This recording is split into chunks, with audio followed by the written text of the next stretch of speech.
Merhaba değerli arkadaşlar, değerli dostlar. Zerdeş TV'nin yorum analiz programında tekrar bir aradayız.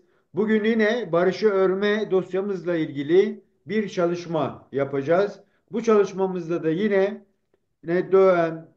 değerli bir dostumuz, değerli bir arkadaşımız, araştırmacı yazar, değerli Ali Candan'la bu çalışmayı yürüteceğiz. Bildiğiniz gibi geçtiğimiz Şubat 13-14'te Münih'te bir güvenlik konferansı yapıldı. Orada da olup bitenlere bakıldığında sanki yeni bir savaş e, başlangıcı mı yoksa yeni bir paylaşım hmm, alanının açılması mı kuşkularla dolu bir hafta geçti. Biz buradan başlayıp ondan sonra bizdeki henüz gerçekten de netleşmemiş ama iki taraf arasında kendi aralarındaki sanki başka görüşmeler varmış gibi umudu güçlendirmeye doğru giden bir yaklaşım görünüyor. Ona bakacağız. Ne değildir? Kürt-Türk barışı sağlanır mı? Ee, Bize bu konuda kendilerinin düşüncelerini almak istiyoruz. Ali Hocam merhaba, hoş geldin. Nasılsın? Merhaba Kemal Hocam, hoş bulduk. Teşekkür ederim. İyiyim. Siz de iyisiniz inşallah. Teşekkürler hocam. Ali Hoca ben bu Üçüncü Dünya Savaşı mı değil mi, başladı mı, bitiyor mu, yoksa yeni bir paylaşım süreci mi derken bu 13-14 Şubat'ta şey oldu, 14-16 Şubat'ta Münih Güvenlik Konferansı'nda gerçekten hem ABD'nin Avrupa'ya bakışı, hem Avrupa'nın kendi iç dengelerindeki hem de Rusya ilişkileri biraz böyle sarpa sarmış gibi bir görüntü veriyor. Bu konuda neler diyecek?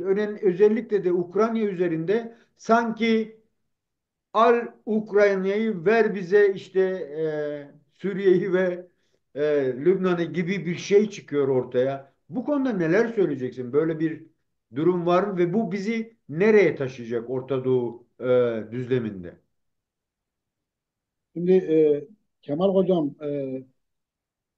Ukrayna-Rusya savaşı, ondan sonra 6-7 Ekim'de Hamas'ın İsrail'i vurması ve buna karşı İsrail'in e, karşılık vermesi ve o günden bugüne yaşanan süreç aslında Üçüncü Dünya Savaşı'nın birer konağıdır yani. Birer merhaleti olarak ben değerlendiriyorum. Üçüncü Dünya Savaşı aslında Trump'un da ABD Başkanı olarak Trump'ın da seçilmesiyle birlikte hız aldı. Daha da gerçekten de karmaşık bir duruma geldi. Daha çoklu bir çok taraflı bir savaş haline büründü. Özellikle Münih Konferansı bildiğimiz gibi her yıl e, düzenlenen ABD Avrupa yani Batı İttifakı'nın ortak değerler çerçevesinde dünya güvenliğini ele aldığı bir konferans. Sistemin en önemli konferanslarından biri güvenlik anlamında. Şimdi bu yıl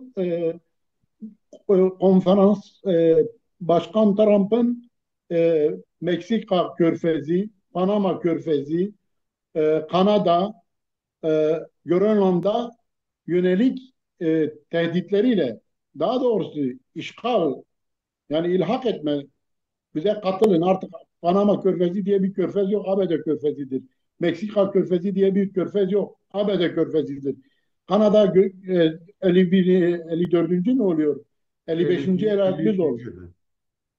53 mi? Evet. Meksika hakeza. Yani bu şekilde yine Grönland üzerinde de iddia etmesi işte ABD'nindir.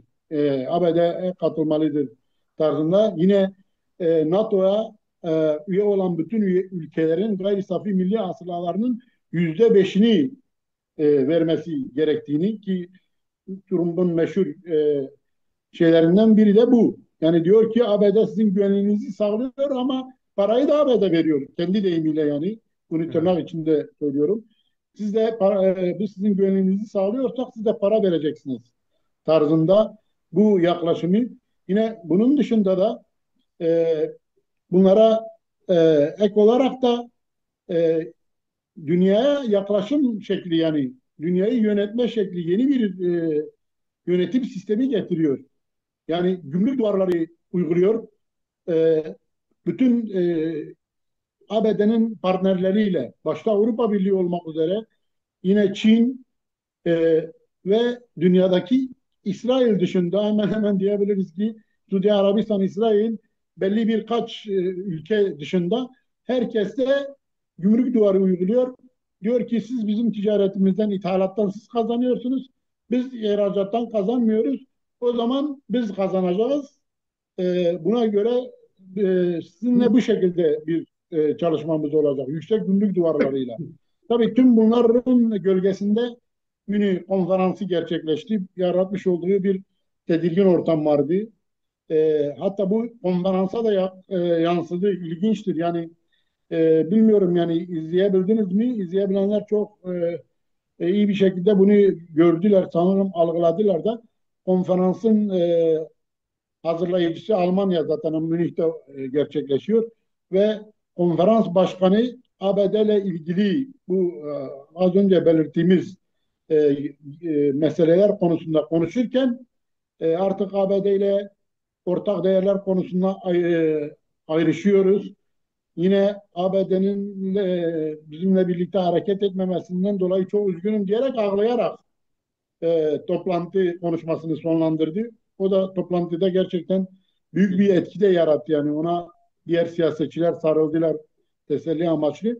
Bu bile gösteriyor artık, yani düşünelim ki bürokratlar ağlıyor yani. Evet. Batı ittifakında, yani dünyanın diğer ülkelerinin halini düşünmek bile istemiyorum açıkçası yani. Neden? Çünkü yani yeni bir paylaşım savaşı var. Ve artık dünya gerçekten de yönetimi tamamen maddi çıkarlar üzerinde. Mesela işte siz belirttiniz, Rusya ile Ukrayna üzerindeki anlaşma. Şimdi bu anlaşmaya baktığımız zaman veriyor, Ukrayna'yı veriyor, karşılığında ise yani diyor ki ABD sadece yani bana Orta Doğu'da işte Suriye'den tutalım İran'da sesini etme de değil. Ondan da çok ötesi, Çin'den koparıp Rusya'yı kendi yanına almak istiyor ve Çin'e karşı e, hatta bunu yaparken de aynı zamanda yani Rusya'yı Avrupa'ya karşı da kullanıyor. Çünkü Avrupa'nın en büyük tehdidi ne? Korkusu ne? Rusya. Yani başlarında Rusya gibi bir deyim yerindeyse bir ayının kendilerine tarih boyunca olduğu gibi hep saldırması. Avrupa ülkelerinin çoğu, zaten İsveç ve Finlandiya'nın da NATO'ya giriş nedeni buydu.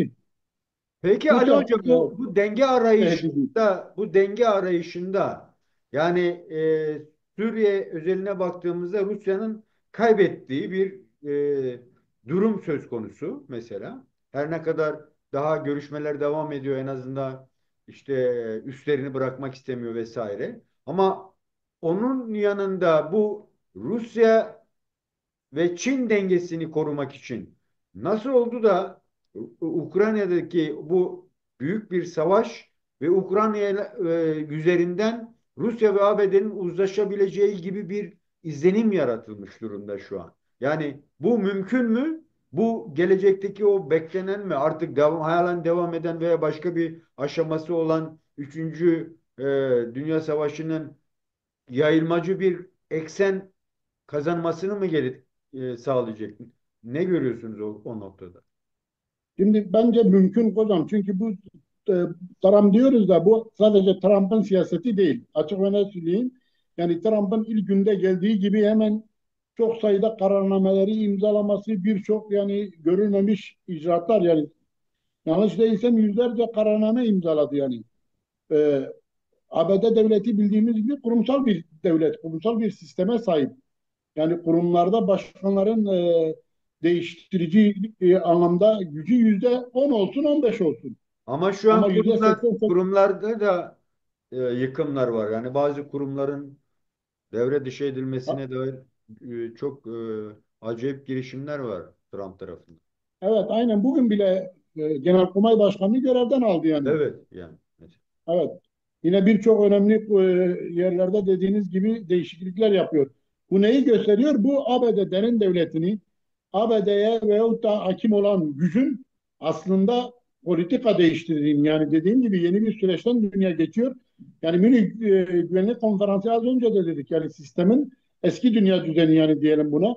Eski dünya düzeninin hani e, güvenlik motoruydu, tanımlamak böyle gerekirse böyleydi. Artık bu güvenlik merkezi veyahut da harekete geçiricisi deyim yerindeyse ortadan kalktı. Yani ABD bunu yapıyorsa bunu bilinçli olarak yapıyor yani. Bu yani kendiliğinden nedensiz, bilinçsiz, amaçsız bir başkanın gelip yaptığı bir şey değildir. Bu kesinlikle böyledir yani. Burada tabii ABD politikası şu an net olarak ABD'nin bütün politikalarını bu yaptıklarımızdan analiz etmemiz mümkün değil. Fakat ipuçları var. Yani kesin bu böyledir böyledir diyemezsek bile birçok ipucu var. İpuçlarından birisine, şimdi eski dünya sistemi işlemedi, yürümedi. İşte yeni dünya sistemi kuruluyor, yeni dünya düzeni kuruluyor. Bu yeni kurulan dünya düzeni de Orta Doğu merkezi. Orta Doğu başta olmak üzere giderek işte Asya, Avrupa, dünyanın en temel yani Ali işte Hocam, kıtaları. Orta Doğu'ya gelmeden bir soru daha, çünkü sanıyorum belki bu sorgulamamızla bizi Orta Doğu'da bazı soruları öncelememiz gerektirebilir. Şimdi Ukrayna Savaşı başlangıcından beri İngiltere'nin çok üzerinde durduğu ve çok destek verdiği bir olgu iken, Münih Güvenlik Konferansı'nda sanki İngiltere'nin çok adı duyulmadı mı, sanı duyulmadı mı? Bunun sebebini öğrenmek istiyorum. Çünkü oradan Orta Doğu'ya giderken yine İngiltere'yi sorgulamamız gerekir diye bir düşüncem var. Ne dersin bu noktada? Çok güzel bir soru sordunuz aslında hocam. Ben onunla ilgili de şunu belirteyim. Şimdi zaten yani sistem dediğimiz gibi eski dünya düzeni yıkılıyor. Eski dünya düzeni kimin mimarisi, kimin projesiydi? Veyahut da eski dünya düzeninin kurucusu kimdi? İngiltere'ydi yani. 100 yıl önce işte kurulan sistem Orta Doğu'da, ondan sonra İkinci Dünya Savaşı'nda da Birleşmiş Milletler'in Sovyetlerle, dönemin Sovyetler Birliği ile birlikte bir denge unsuru olarak kurulması ve bugün geldiğimiz aşamada İngiltere ABD arasında ciddi bir ayrılık var yani. Bu bir realite. Daha önce dikkat edelim, ABD Başkanı seçildiği zaman ilk ABD Başkanı'nı ziyaret eden ülke kimdi? Sembolik olarak baksak bile İngiltere Başbakanıydı. Ve her konuda İngiltere ABD ortak ortaklaşırdı yani. Bugün Orta Doğu'dan tutalım, Rusya'da, ondan sonra Çin, en temel sorunlar anlamında diyorum. Yine Avrupa e, politikasında ayrışmış durumdalar. Ciddi bir ayrışma var. Hatta yani Trump'ın Grönland'la ilgili söyledikleri İngiltere'ye karşı söyleniyor. Hani bildiğimiz gibi Birleşik Krallık ne? İngiltere bugün bile yani üzerinde güneş doğmayan ülke adıyla anılır yani. Neden? Çünkü yani Birleşik Krallık'tan kasıt nedir? Hindistan'dan tutalım, dünyanın birçok devletiyle şu an İngiltere eski tip sömürgecilik olmasa da eski sömürgeleri olduğu için e, çok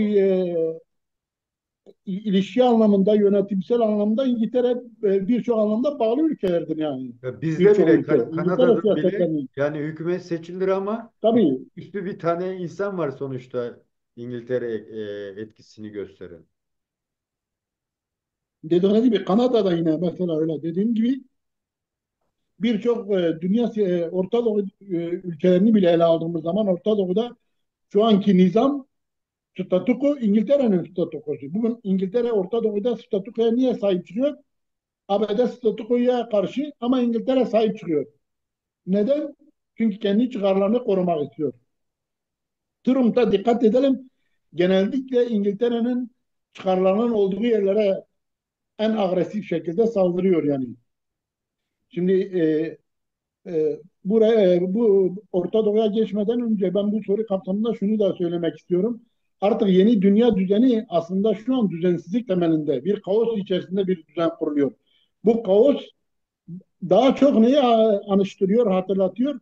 Yani feodal düzendeki e, fetih dönemleri, yani gücü olanın istediği yeri ele geçirmesi, fethetmesi.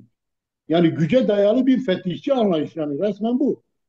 Yani ya tehditle veyahut da askeri güçle ülkeleri, işte mesela Filistin çözümünde de ne diyor? Gazze'de diyor ki Gazze'yi biz alacağız, orayı bir tahtil bölgesi haline getireceğiz. Gazze'lileri de işte Ürdün alacak, Mısır alacak, bilmem Orta Doğu ülkeleri alacak. Yani bu anlayış sadece orada değil. Mesela işte e, Ukrayna'da da herkes öyle. Diyor ki eğer Zelenski geç kalırsa, biraz daha elini çabuk tutmazsa ülkesini kaybedecek. En basitinden.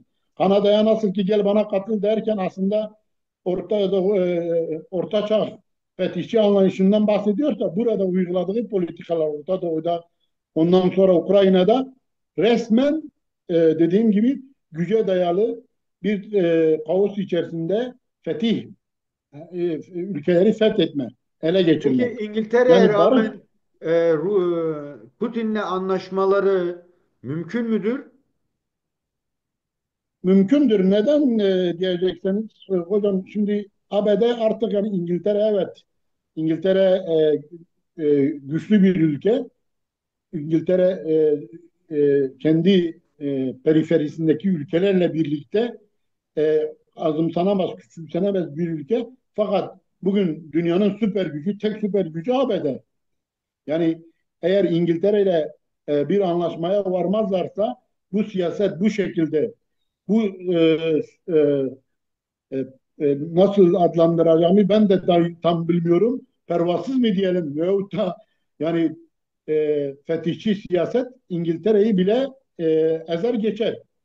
Bunu kendileri de biliyorlar yani. O yüzden İngiltere direkt karşıya alma temelinde değil, alttan, çok gizli, çok dipten çeşitli ülkeleri etkisi altına alarak, ittifaklar geliştirerek e, Trump'ın direkt karşısına çıkma değil, ABD'nin direkt karşısına çıkma, siyasi, askeri, diplomatik olarak ona karşı isyan bayrağı çekme değil de, dediğim gibi daha çok geliştirdiği ittifaklarla fren koymaya çalışıyor. Fakat ABD'nin derin devleti bugünkü ABD başkanını destekliyorsa, ki işaretler onu gösteriyor, ABD buna yönelik yeni bir siyaset, dünya sistemi geliştirmeye çalışıyor.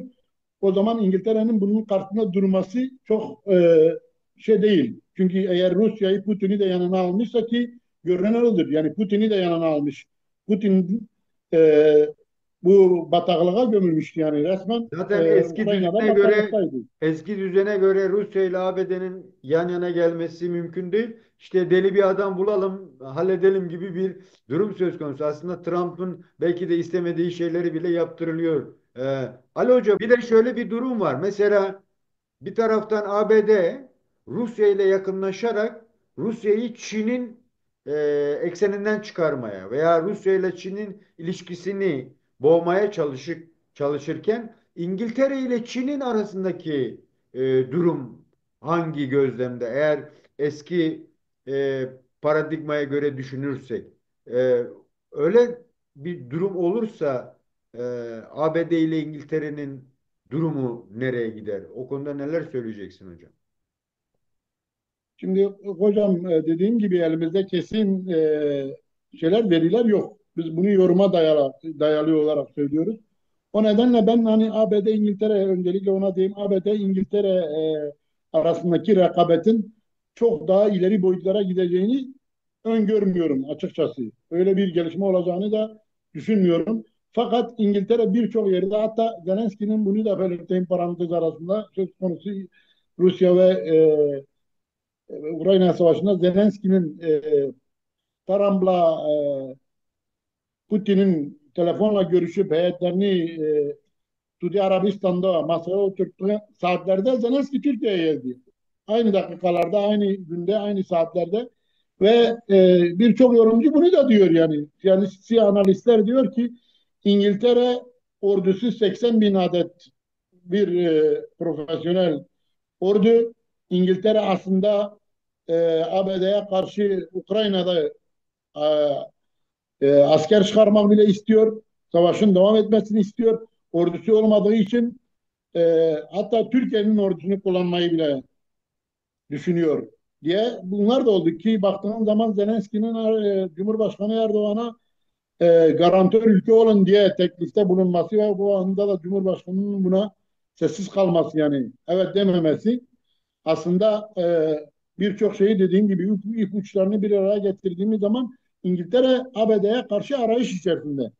Yani bu nasıl Ukrayna'da ona karşı savaşmaya kadar vardırmayı bile göze alıyorsa Çin'le ilgili de büyük ihtimalle de %100 diyemiyorum. Çünkü elimizde veri yok. Veri denilirse, kanıt denilirse yok. Fakat İngiltere'nin tarihi boyunca da Çin'le ilişkileri var yani. Ve günümüzde de zaten son 15-20 yıldır Çin'deki hızlı ilerlemede İngiltere'nin de desteği var. Bu çok açık. İngiltere her zaman yani e, dünya süper gücü olduğu için 400 yıl dünyayı yönettiği için dünya yönetimine her zaman talip olmuştur. Her zaman alternatifli davranmıştır. Yani bugün ABD ise yarın Çin'in gelişmesi durumunda Çin'in yanında yer almayı istiyor.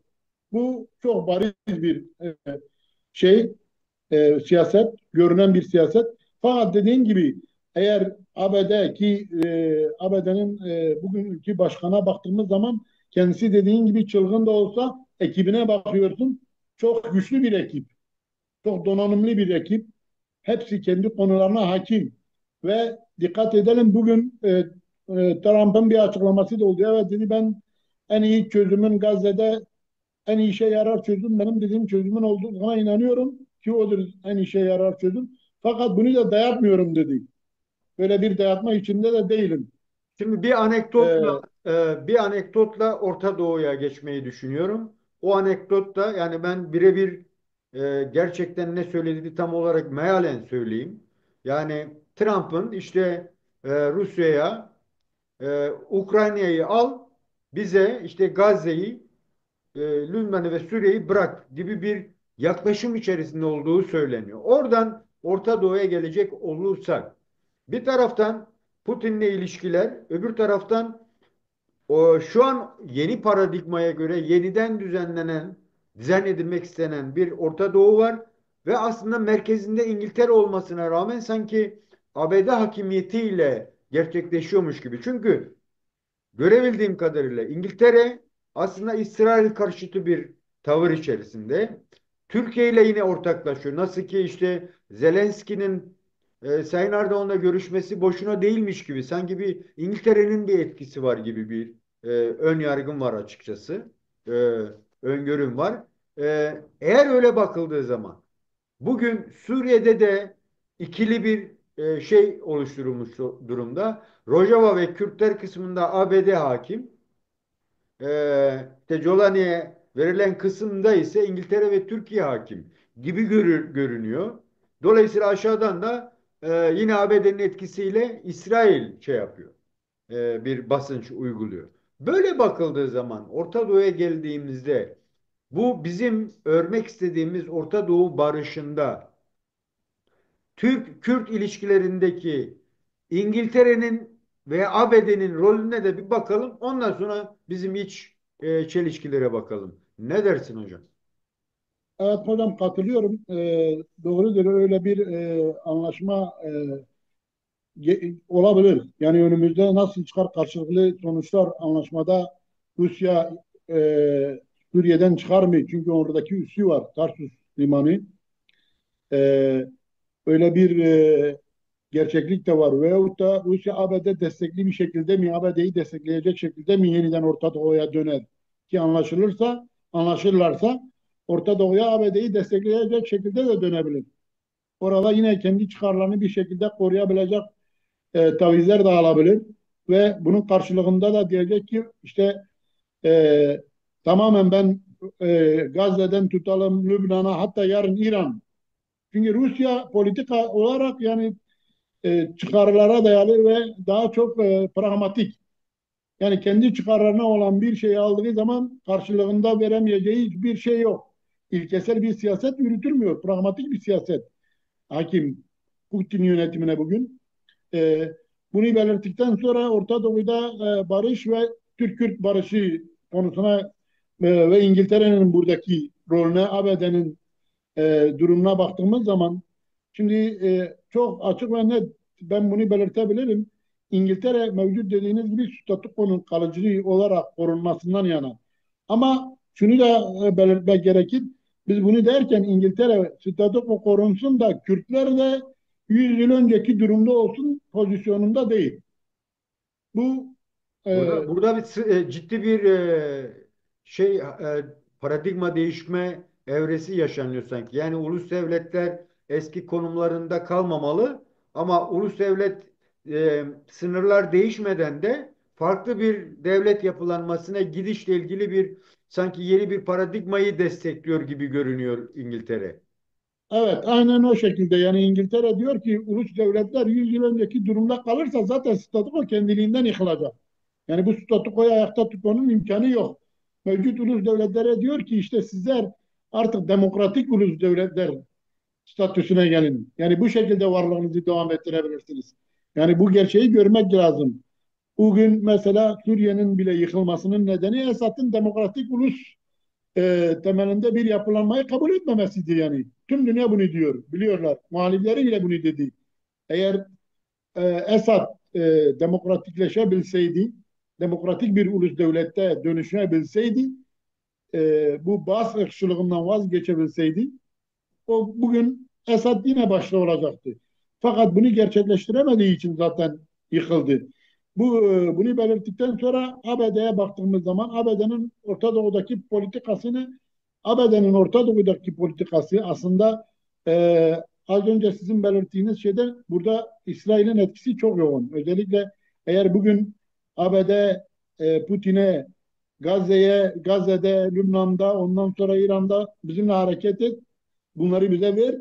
Bize karşılığında sana Ukrayna'ya verelim gibi bir siyaset yürütülüyorsa bunun %80-90 nedeni İsrail. Neden İsrail? Çünkü ABD özellikle yani Orta Doğu'da İsrail merkezi politikalar geliştiriyor. İsrail'i merkezine aldığı bir yeni sistem oluşturmaya çalışıyor. Bu yeni sistemle ABD'nin yeni paradigmasıyla İngiltere paradigması arasındaki fark bu. Bu paradigmada ulus devletlerin bile sınırları değişiyor. Yani haritalar yeniden çiziliyor. Bunu Netanyahu az önce de başlarken dedim 6-7 Ekim saldırısından sonra karşı saldırıya geçin de ilan etti. Dedi ki biz karşılık vereceğiz ve verdiğimiz karşılıkta yeni bir Orta Doğu çıkacak. Sınırlar değişecek, ülkeler değişecek. Yani bu çok açık. Bunu görmek lazım. Yani bunu iyi anlamak lazım ki Türk-Kürt barışını ondan sonra Orta Doğu barışını öyle konuşalım yani. Bunu anlamadan barışı konuşmamız bile abesle işgal etmektir. Bu gerçeği görmek lazım. Yani ABD'nin yapmak istediği İsrail'le birlikte yeni bir Orta Doğu yaratmak. ABD paradigması bu. Ki Öcalan'ın da dediği ya benim paradigmam ya ABD'nin paradigması işte anlaşılamıyor. Herkesin yani anlamak istemediği veyahut da Tam, yanlış anladığı tam, durum bu. tam bu noktada artık Orta Doğu'ya gelmiş oluyoruz ve Evet. ABD'nin bu değişimi sağlama sürecinde yani bir taraftan gerçekten öbür Arap ülkelerine karşı İsrail'i önceleyip onu hakim kılmak, bir tarafta da yani kabul edelim etmeyelim bu söz pek Kürtler tarafından sevilmiyor ama Kürtleri de bir proxy güç olarak güçlendirip Orta Doğu'da kullanmak istiyor. Yani ama Kürtlerle çıkarları çakıştığı içindir. Bu böyle bakmak lazım. Bunun Kürt-Türk barışına etkisine bakıldığı zaman Rojava işte buradan öne çıkıyor. Sanki Türkiye'de bu barışın gerçekleşmesinin koşulu Rojava'daki taleplerinin yerine gelmesi gibi görünüyor. Burada bir yanılgı yok mu? Çünkü İngiltere varken, Amerika varken, Rusya varken ve İsrail varken o Rojava özelindeki hem ortaklaştıkları ki Avrupa ülkelerinin ortaklaştığı bir durum söz konusu. Bu nasıl oluyor da Türkiye'deki Kürt sorununun çözümünün bir aparatı haline getirilmeye çalışılıyor. Bu konuda neler söyleyeceksin Ali Hocam? Şimdi hocam buradaki yalnız ayrışma şu. Burayı iyi okumak lazım. ABD Arap ülkelerine karşı değil, Körfez ülkeleri de destekliyor ABD'yi. Buradaki fark şu. ABD, İsrail, Körfez ülkeleriyle birlikte yeni bir Orta Doğu kurmaya çalışıyorlar. Neden? ABD paradigması diyor ki İngiltere'nin destek verdiği ulus devlet paradigması 100 yıl önceki ve bugün işte yeniden yapılandırılarak sürdürülmesi istenen paradigma e, kökten dinci İslami terör üretiyor. Ve bu sadece ABD'ye, Avrupa'ya değil, İsrail'e değil, Körfez ülkelerine dahi tehdit yaratıyor. Bak burası çok önemli. Körfez ülkeleri dahi bunu niye destekliyor? Kendi iktidarlarından korkuyorlar yani. Çünkü böyle bir sosyal yapı var, bir doku var yani. Yani Orta Doğu'daki, mevcut Orta Doğu'da e, şu anki e, dini yani kökten dincilik, fundamentalizm, İslami fundamentalizm diyelim. Yani bir bataklık. Bunun adı bir gün geliyor Hamas oluyor, gün geliyor Hizbullah oluyor, gün geliyor IŞİD oluyor, gün geliyor El-Kaide oluyor, gün geliyor işte HTŞ oluyor. Yani isimler değişiyor, gömlekler değişiyor ama özü değişmiyor. Neden? Çünkü bu yapı içerisinde böyle bir bataklık var yani. Sivrisinekle uğraşmakla bu sorun çözülmüyor. Bataklığı kurutmaya çalışıyor ya. Meselenin özü bu. Aradaki fark bu. O yüzden ABD'yi Kürtleri işte veyahut da Rojava'daki SDG'yi proxy gibi kullanması bir durum yok. Öyle bir durum yok. Tam tersine işte Rojava ile ortaklaşmasının, SDG ile ortaklaşmasının birlikte hareket etmesinin nedeni İngiltere ile aynı aslında özünde. İngiltere nasıl ki diyor ya siz reform yapın, yenilenin, değişin. Bu bataklığı bu şekilde kurutun diyorsa ABD kökten bir çözüm getiriyor İsrail'le birlikte. ABD'de, İsrail'de, Orta Doğu'daki Rusya'da dahi zamanında hani Suriye'deyken de her zaman Kürtlerle beraber hareket ediyor. Onlar da bu gerçeği biliyor. Orta Doğu bu şekilde bırakıldığı müddetçe bu bataklık kurutulamayacak. Ama ne zaman ki Orta Doğu değişirse işte o zaman İsrail'de güvenliğe kavuşacak. Orta Doğu halkları, Körfez ülkeleri, Kürtler, herkes. Orada bir artık fundamentalizm kök bulamayacak. Serpilemeyecek, gelişemeyecek. Peki Ali Meselenin Hocam. özü bu aslında. Tabii bunları derken bu kamuoyundaki veyahut da dünya siyasetindeki şey. Fakat alttan baktığımız zaman zaten çıkarlar savaşıdır. Zaten çıkarlar savaşı. Yani nedir? Orta Doğu'nun petrolüdür, doğal gazıdır, ondan sonra yani altından dağlarıdır, madenleridir, yerüstü zenginlik kaynaklarıdır. Yani Orta Doğu bugün aslında dünyanın her açıdan kalbidir. Niye biz diyoruz? Orta Doğu dünyanın merkezi, Orta Doğu'nun da merkezi kalbi Kürdistan'dır. O yüzden burada ikincisi dünyanın en büyük pazarlarından biridir Orta Doğu. En zengin pazarlarından biridir yani. Yani bugün mesela Orta Doğu'ya bütün dünya ürün satıyor. Çin bile mesela buraya girmeye çalışıyor. Orta Doğu'ya girmeye çalışıyor. O yüzden işte dediğim gibi bugün aslında Kürtler yani ABD'sinden tut İngiltere'sine, Rusya'sına, İsrail'ine ve hatta Körfez ülkeleri de dahil yani hepsinin artık vazgeçilmez bir müttefiki haline gelmiş.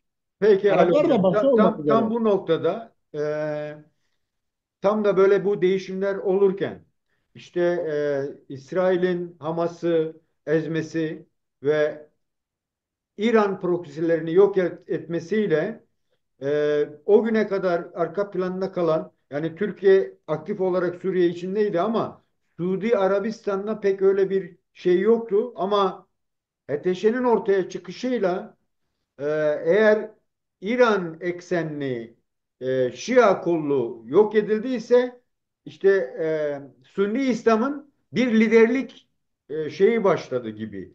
Türkiye bir taraftan o liderliği almak istiyor. Bir taraftan da Suudi Arabistan demin göstermeye çalıştığım haritada görüldüğü gibi. Böyle bakıldığında tam bu noktada İsrail'in de Suriye'ye hatırlarsın, o günlerde böyle 500-600 sorti yapmıştı Suriye ordusunun mevcut yerlerine göre.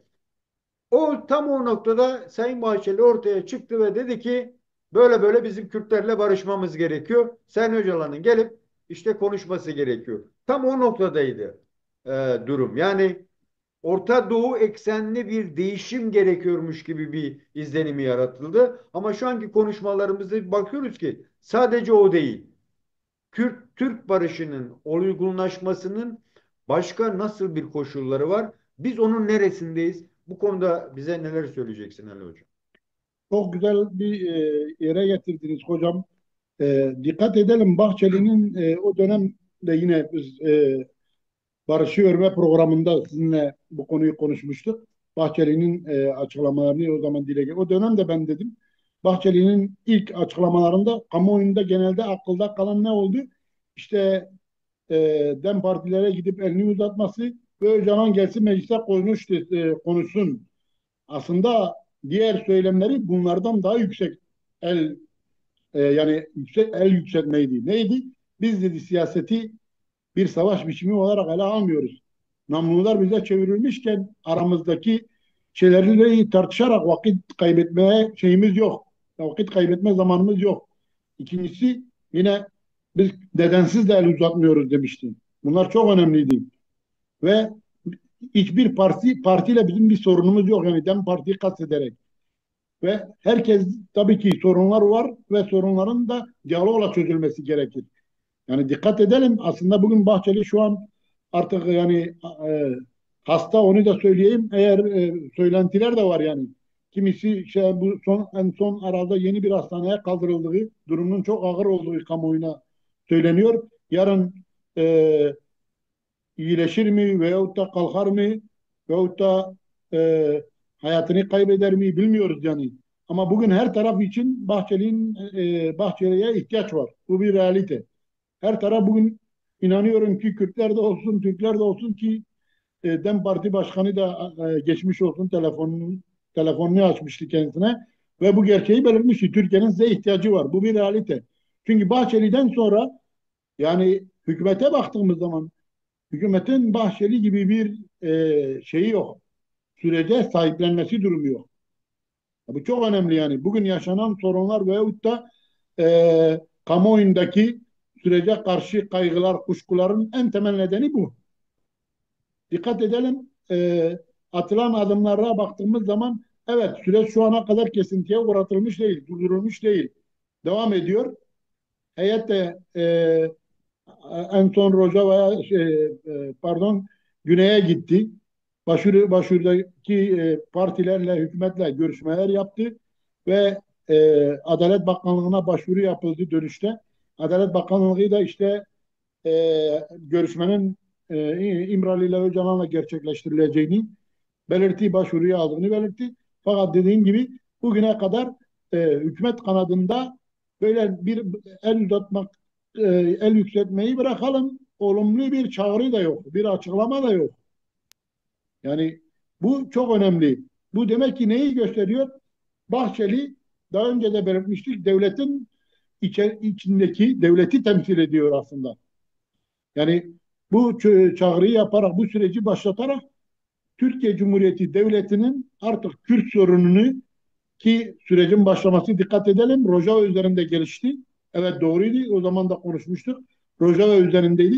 Fakat az önce anlattığım uluslararası gelişmeler, dünyadaki gelişmeler, değişimler, dış siyasetteki değişimler iç siyasete de yansıdı. Mecbur yansıyacak. Neden yansımasın? Mümkün mü? Yani dünyada mı yaşıyoruz yoksa uzayda mı Türkiye olarak? Dünyada yaşıyoruz. Dünyadaki gelişmeler de ülke içini de etkiliyor. O zaman nedir? Türkiye'de yaşanan e, değişim son birkaç hafta içerisinde benim de gözlemleyebildiğim kadarıyla artık Suriye, Rojava üzerinde barış değil. Tam tersine e, kuzey üzerinde en temel argüman da devletin PYK'nin artık silahları bırakması, silahların bırakıldıktan sonra e, ileri yakın bir süreçte göreceğiz de yani. Çünkü artık Rojava Suriye'de istese de Türkiye istemese de Şam'la görüşmeleri başlatmış. Görüşmeler ABD gözlemciliğinde devam ediyor. Ve bunun sonunda ne olacağı belli.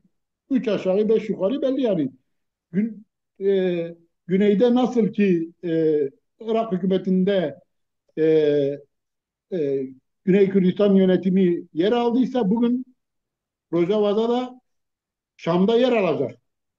Yani bunun önüne hiçbir güç geçemeyecek yani.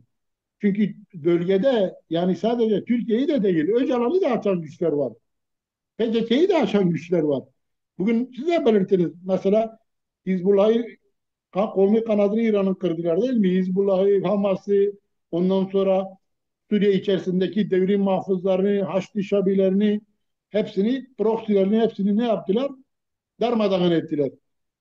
Artık yeni düzende dünyada, bakın bu bir gerçeklik, dünyada artık ABD'de, İngiltere'de PKK'nın silahlı bir şekilde kalmasını istemiyor.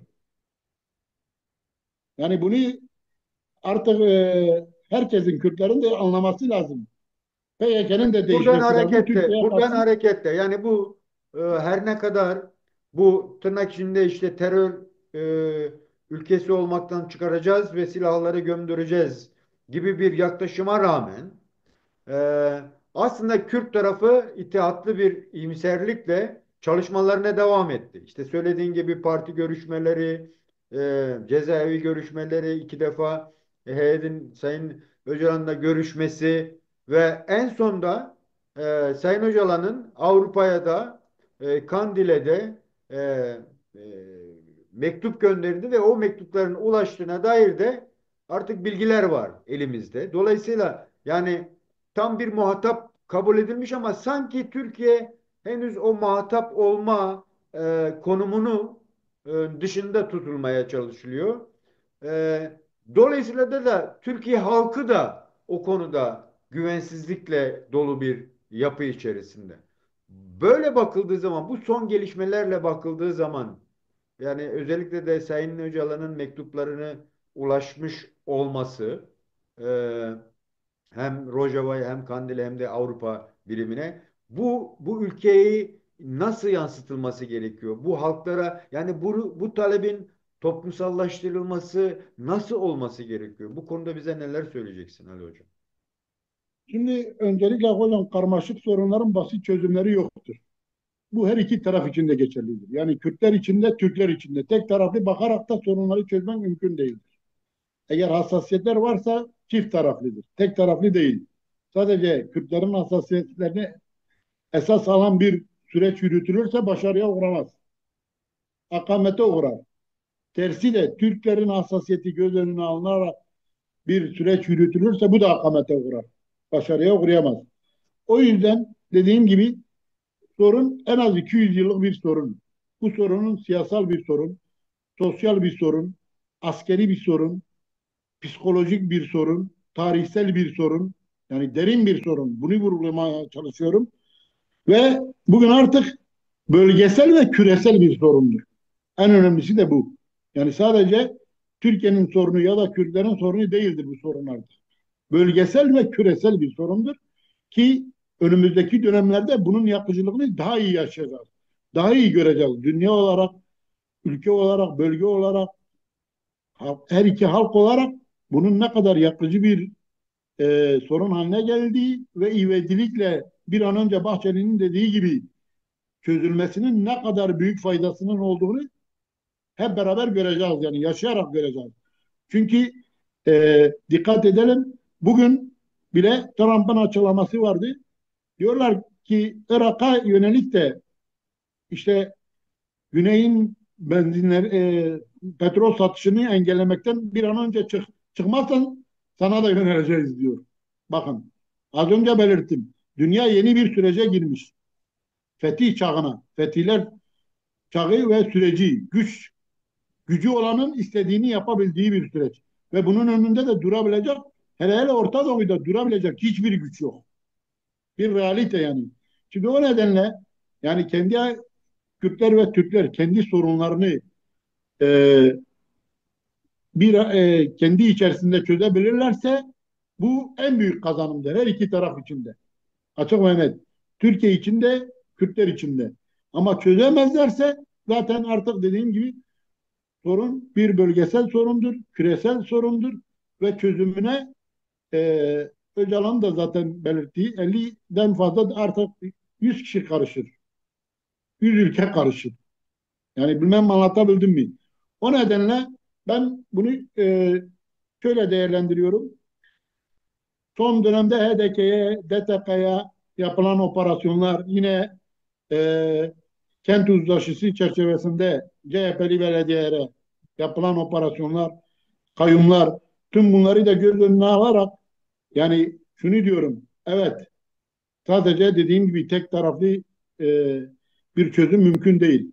Her iki tarafın da hassasiyetli göz önüne almak gerekir. Bir kesim tüm bu yapılanlara yani bu hukuksuzluklara, bu zulme, bu mesela kayyum en basitinden büyük bir zulümdür yani.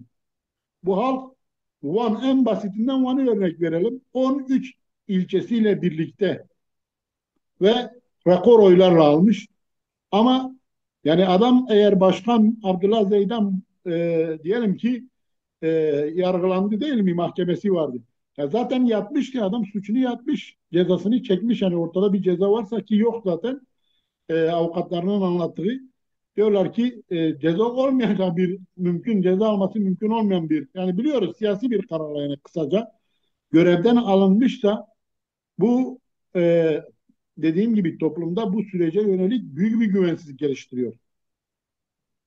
Hem Kürtlerde hem Türklerde tek taraflı da demiyorum yani. Neden? Çünkü insanlar artık sorgulamaya başlıyor. Bu güvensizliklerin bir an önce aşılması gerekiyor yani.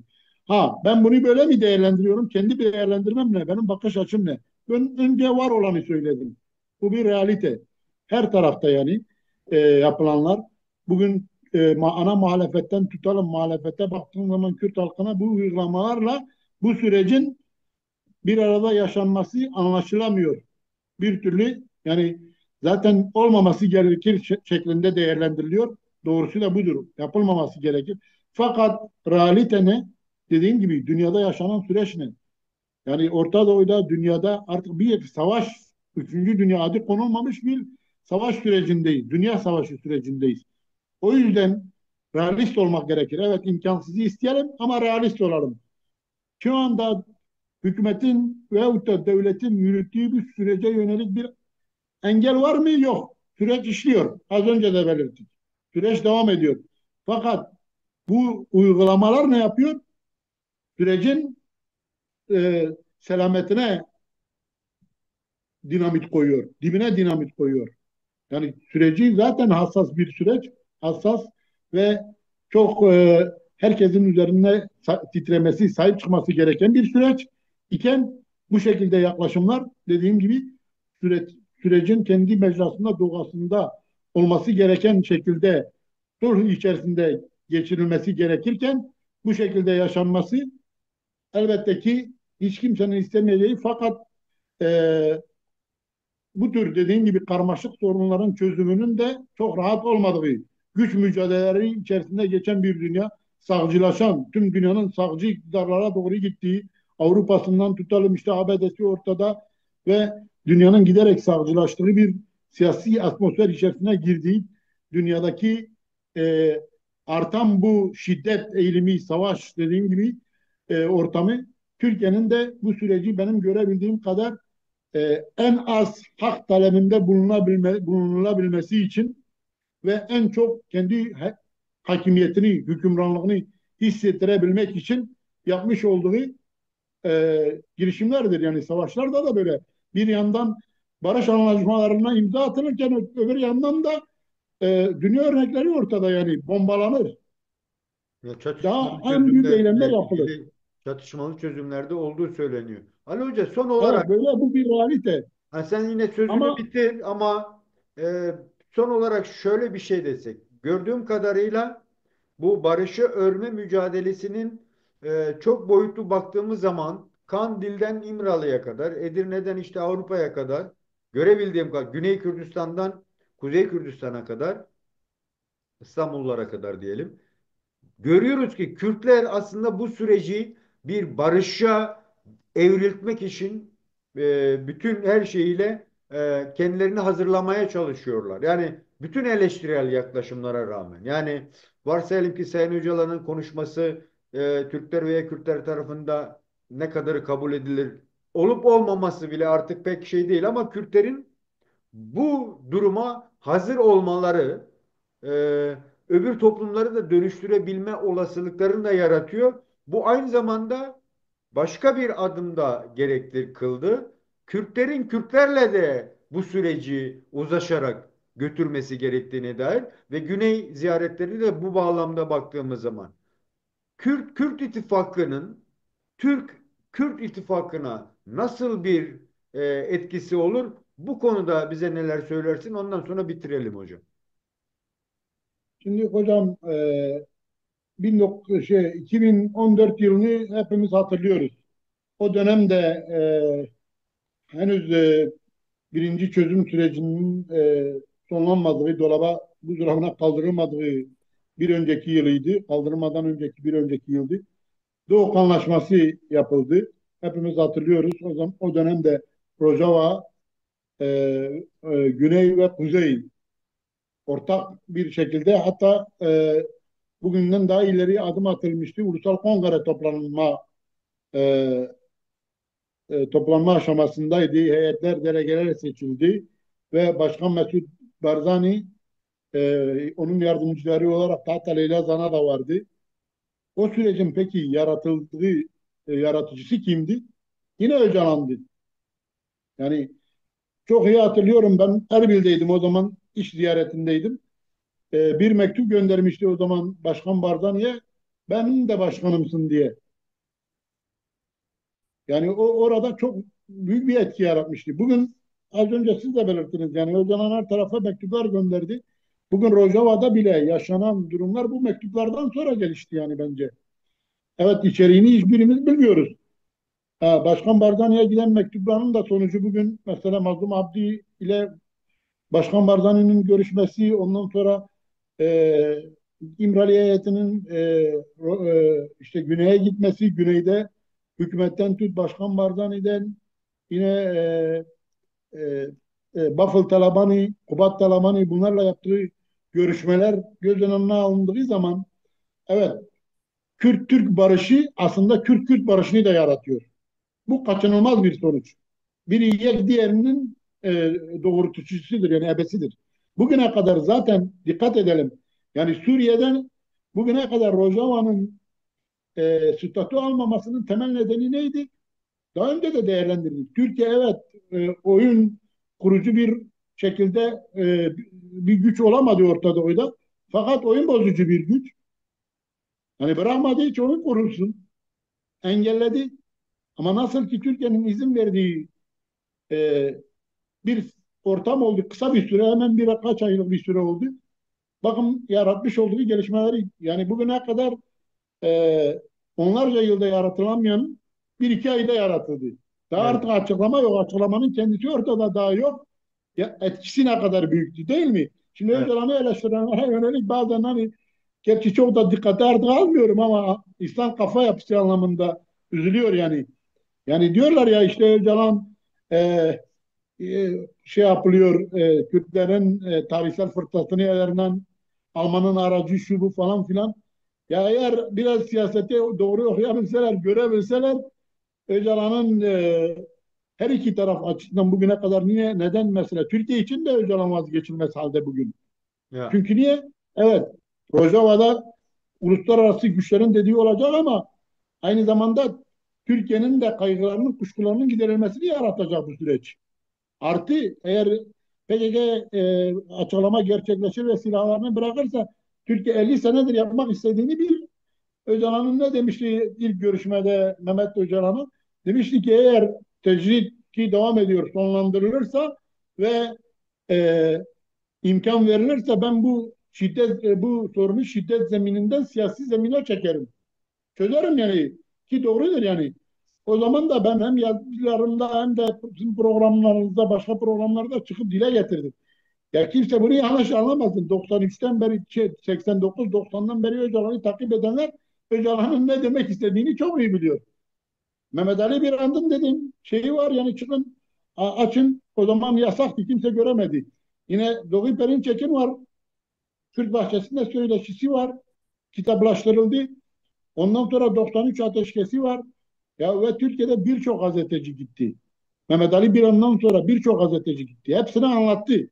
Bugün nasıl heyete anlatıyorsa veyahut da devlet yetkililerine anlatıyorsa o zaman da onları anlattı. Ya en son Dedi ki bir 2013 muhatap olsun. ya 10 maddelik mutabakata noktasına kadar gelindi hatırlarsanız yani. Dolmabahçe, Evet, Dolmabahçe evet, mutabakatı. Dolmabahçe mutabakatı dediğiniz gibi. Yani devlet bunu bilmiyor mu? Bizden çok iyi biliyor. Hükümet bunu bilmiyor mu? Bahçeli bunu bilmiyor. Biliyordu. Çok çok iyi biliyordu. Ama dediğim gibi bunun olması için bazen dediğim gibi işte dıştan bir şeylerin olması gerekiyor. Ama maalesef keşke biz kendi kendimize yapaydık. Bunu bir zamanlar kim söylüyordu? Abdullah Gül söylüyordu. Cumhurbaşkanı iken dedi ki biz bu sorunu kendi kendimize çözersek ne ala en güzeli olması gereken bu. Yoksa bize çözdürürler yani. Bu bir realite yani. Çünkü yani tamam Türkiye azımsın kimse bunu söylerken Öcalan da diyor zaten. Kimse Türkiye'yi küçümsemiyor. Daha da güçlü olsun. Bunda bir Türkiye'nin güçlenmesinde Kürt'e de fayda var, Türkiye'de de fayda var. Orta Doğu'da bugün Türkiye bir rol alırsa, güçlenirse dediğiniz gibi Şii hilali kırıldı. Sunni devletlere önderlik edecek bir ülke olursa, bunu da Kürtlerle ittifak halinde yaparsa bundan kim zarar görecek? Kimse zarar görmez ki. Fayda görecek herkes. Türk de fayda görecek, Kürt de, Alevi de, Sünni de, Çerkez de herkes fayda görecek. Arap da fayda görecek burada. Ya bu gerçeği herkesin iyi anlaması lazım. Her şeyi işte siyasette yok şu şunun adamı, bu bunun adamı. Ya Öcalan eskiden beri Türkiye politikalar yürütüyordu. İmralı'dadır, korkudan dolayı yürütmüyor ki. Ya Bir 93 realite Türkiye bölgedeki her açıdan diğer devletlerden ileri. Evet bugün ekonomik olarak çökmüş, bugün demokrasisi, ondan sonra hukuk sistemi, yargısı, e, adalet sistemi çökmüş. Bunun nedeni de ne? Yine bu savaş. Ya bu çok açık. Eğer ki Türkiye 10 yıl önce yaşanan sisteme bile dönerse, 10 yıl önceki sürece bile dönerse, yani barış, ben her zaman bunu diyorum ve savunuyorum. Bazıları da şunu düşünüyor, gülüyorum da artık. Diyor ki işte senin kafandaki yani bir hayaldir ütopya. Valla ütopya değil, realite. Bir şeyi istersen onun için de uğraşırsan o olur. Bir gerçek. Barışı da kimse getirip bize vermez. İşte Yani zaten bu tam da süreç bu noktada adını aslında Kürtlerin daha çok yoğunlaşması, çok daha çalışması gerektiğini düşünüyoruz. Ali Hocam son olarak söylemek istediğim bir şey varsa yine bizim unuttuğumuz ama senin de öncelemek istediğin neler yapılabilir en erkene ulaştırmak için en böyle sağlıklı toplumsallaşmasını sağlayabilecek adımlar neler olabilir? Bu konuda da bize neler söyleyeceksin? şimdi en erken zaten bir an önce Öcalan'ın çağrısının herkese ulaşması gerekir. Bu bir, herkes bunu bekliyor şu an zaten. Bütün hemen iç kamuoyu, dış kamuoyu herkes bekliyor. Çünkü bir de bunu da belirtelim. Bu gelişmeler küresel güçlerden bağımsız değil.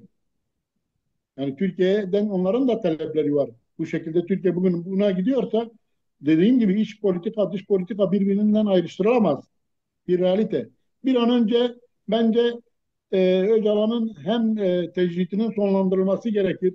Halka ulaşımının önündeki bütün engellerin kaldırılması gerekir. Hızlı bir şekilde ulaşılması gerekir. Aynı zamanda dediğim gibi Türk kamuoyunun da bu süreç Türkiye kamuoyuna da iyi aktarılmalıdır. Yani burası da çok önemli. Yani bugün Türkiye'de hükümet bu şekilde yaparak işte biz hakimiz gibi bir gösteride de bulunuyor olabilir. Bir güç gösterisi işte ileride atacağı adımların zeminini de böyle oluşturuyor. Bir yandan bakıyoruz Hüdapar'la AKP'lilerin katıldığı çalıştaylar düzenleniyor. Öte yandan da bu tarz adımlar atılıyor. Yani dediğim gibi süreç biraz daha nevi şahsına münhasır gelişiyor.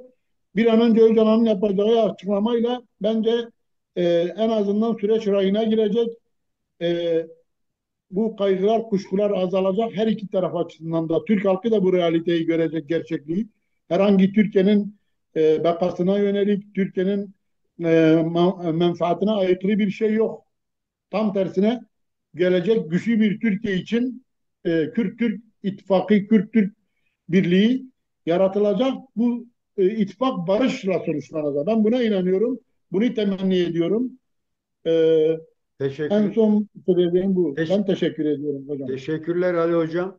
Değerli arkadaşlar, değerli dostlar, bugünkü Barışı Örme dosyamızda yine neler hem uluslararası boyutlarına bakmaya çalıştık. Çünkü tek bir noktada bu meselenin sadece Kürtlere ve Türklere ait olmadığı ama Kürtlerin son 100 yıllık mücadelesinin aslında ete kemiğe büründüğü süreçler ve dönemler olduğu için çok önemsemesi gerekiyor Kürtlerin ve bulunabilecek her alanda, fırsat bulunacak her alanda demokratik haklarını kullanarak e, bir halk olmaktan kaynaklı haklarının arkasından hukukunu koruma yoluyla bu barışı en çok da belki üstlenmesi gereken Kürtler olduğu ortaya çıkıyor. Hem Orta Doğu'da hem Türkiye'de hem Kürdistan'ın öbür parçalarında. Dolayısıyla bu yüzyılın Kürtlerin kendi aralarındaki barışı olgunlaştırmaları ve Türkiye ile olan ilişkisinde de Türk-Kürt barışının olgunlaştırılarak yeni bir sürece evrenmesi gerekiyor. Bu nedenle bugün yine barışı örme dosyamızda sevgili Ali Candan'la konuştuk. Kendisine çok teşekkür ediyoruz. Ali Hocam çok sağ olasın. Görüşmek üzere, kendine iyi bak. Görüşmek üzere. Hoşça kal hocam. Sağ olun.